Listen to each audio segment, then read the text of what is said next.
Brad, you've been involved in technology, films and producing. Can you tell our viewers how you've seen the past several years of the facility of producing Christian content? How has that changed since the arrival of The Chosen? And have you seen more Christians now producing more Christian content as well? And also, does that encourage more film companies to produce more content for the Christian audience as there is such a large interest out there?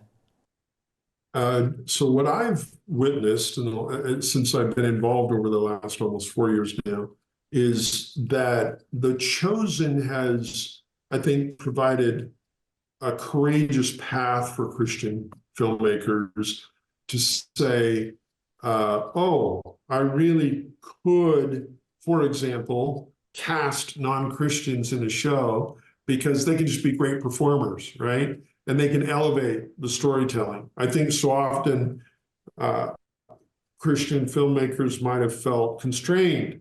This is a Christian story, it should be told by just Christians, instead of letting the story stand on its own. So that's one thing I think that's very unique is Dallas has embraced the idea that we're just looking for the best people. There's no litmus test around their theology. And that's been a beautiful thing. So I think that's given other Christian filmmakers permission.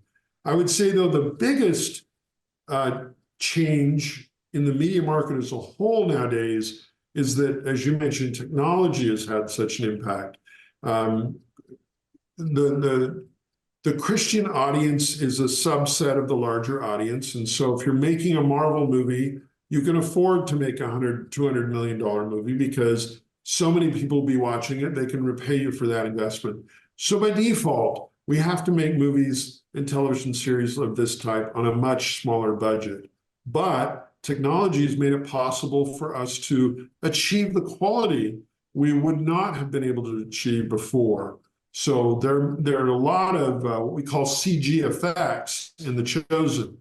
We film here in Texas, but we have to turn a little tiny lake in Texas into the Sea of Galilee. And we have to use a small set known as Capernaum here to become a very large, much larger fishing village of first century Capernaum. And we do all that with computer graphics.